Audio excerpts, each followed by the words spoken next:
Muraho neza abakunzi ba UNP Entertainment, turabashimira kongera kutwumva muri urugendo twatangiye twise urugendo rw'umuntu cyangwa se urugendo rwa muntu.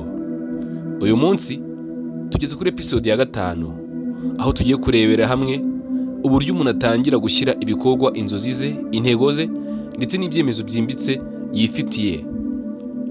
Kabone niyo yaba ahura n'imbogamizi zikomeye ariko agashyira mu bikorwa izo nzozi ze cyangwa se intego afite.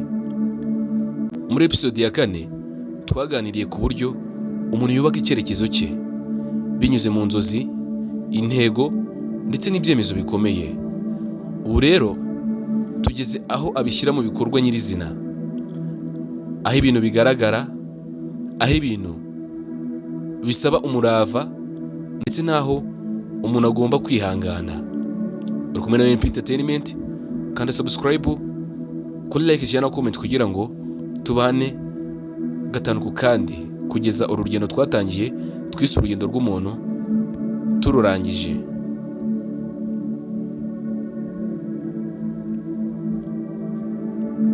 Mu by'ukuri kugira ngo umuntu abashe kuba yashyira ibintu mu bikorwa yatekereje, intego ze cyangwa se inzozi ze, aba agomba gusohoka mu ntekerezo. Hari benshi bafite inzozi nziza, hari abafite impano ndetse izo mpano zikaba ari impano zidasanzwe. Ariko ikibazo nyamukuru ni iki: ni bande batinyuka gutangira cyangwa se ni bangahe batinyuka gutangira? Mu by'ukuri gutangira ni kimwe mu bintu bigoye ndetse kikaba kigoye kurusha ibindi byose, kubera ko bisaba gutsinda ubwoba bwo gutsindwa ndetse bigasaba kuva mu kuryama no gutekereza gusa. Ikindi kandi bisaba gutera intambwe no kuvuga ngo reka ngerageze. Iyo umuntu amaze igihe afite icyerekezo aba akeneye akantu gatoya cyane. Ako kantu akaba ari akantu kagutera imbaraga cyangwa se kamutera courage.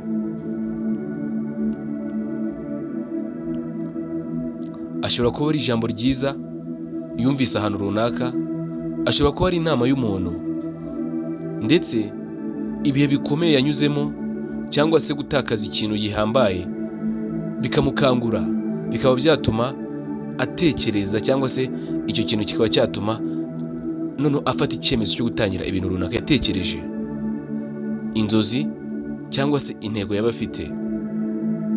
Gushyira mu bikorwa bisaba umuntu wabyutse, ufashe umwanzuro wo kudakomeza gutekereza gusa ahubwo agatangira intambwe ya mbere, niyo yaba ari ntoya ariko iyo ntambwe ya mbere akayitangira. Gutangira bigira imbogamizi nyinshi cyangwa se bigira challenges zigiye zitandukanye, ariko iyo umuntu atangiye urugendo rwe ntabwo ibintu byose bihita bimworohera, ahita ahura n'imbogamizi byanga byakunda. Umuntu ashobora kubura ubushobozi, ashobora kugira igitutu cy'abandi, gutinya kuvuga cyangwa kwereka abandi ibyo ari gukora, kurambirwa vuba ndetse no kwitinya cyangwa se kwigaya. Izi ngizi zikaba ari imbogamizi umuntu ashobora guhura nazo mu gihe yafashe umwanzuro wo gutera intambwe ya mbere. Ariko ikibazo si uko imbogamizi zihari, ikibazo ni uko umuntu azifata cyangwa se uko umuntu azakira. Uzasanga hari abantu bahura n'akantu gatoya bagahita bacika intege, ndetse hari n'abahura n'urusobe rw'ibibazo ariko bakanga guhindura icyerekezo cyabo. Iki ni cyo kintu gitandukanya abantu bashobora kugera ku byo bifuza.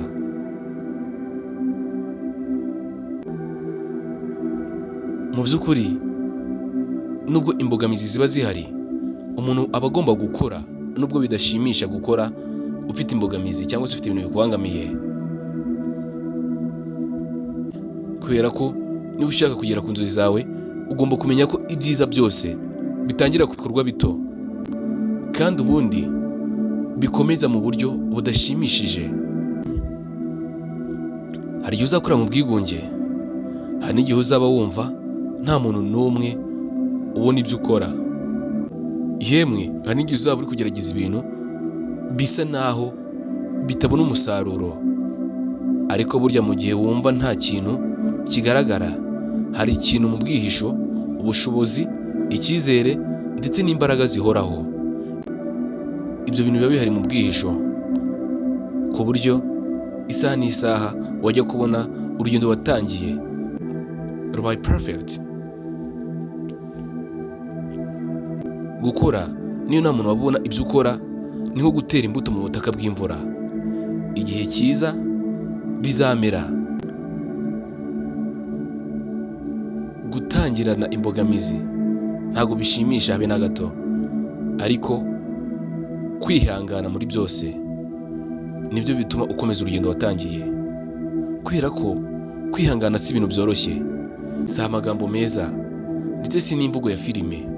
Kwihangana ni igikorwa cya buri munsi. Ni ukubyuka ukongera ugakora, ukongera ukagerageza. Ni ukwihanganira igitutu, ibivugwa cyangwa se kutabona umusaruro wihuse. Ibyo byose ukabyihanganira.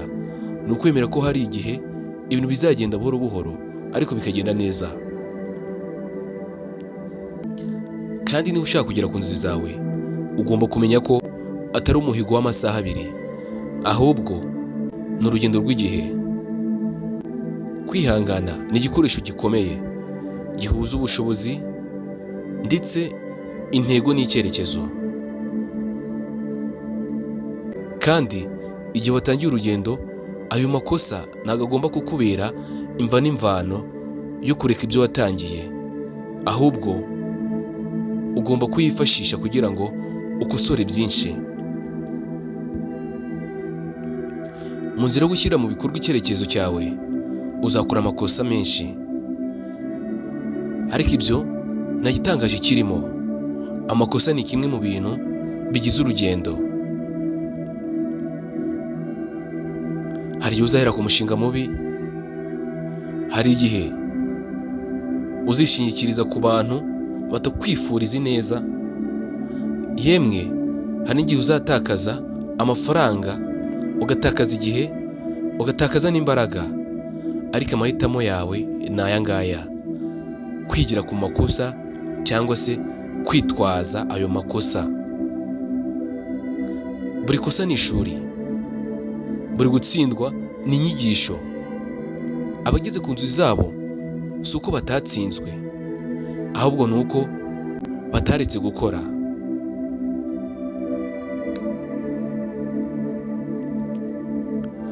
Kandi umuntu ufite icyerekezo gifatika aba afite n'imbaraga. Iyo umuntu atangiye gushyira mu bikorwa ibyo yiyemeje, hari ikintu gikomeye gikorwa imbere muri we. Yubakamo icyizere, atangira kumva ko ashoboye, ndetse ashobora no gutinyuka no gutekereza byinshi kurushaho. Abantu batangira kumubonamo icyizere. Hari n'abatangira kwigira ku rugendo rwawe, ubuzima bwawe bugatangira kuba urumuri rw'abandi. Rero iyo ugeze aha ngaha, nubwo bitaba byuzuye, uba ugeze ku rwego rwo gutangira kubaka noneho ubuzima bwawe wowe ubwawe, aho utagendera ku bandi, aho ugendera ku nzozi zawe, ibikorwa byawe ndetse n'icyerekezo cyawe.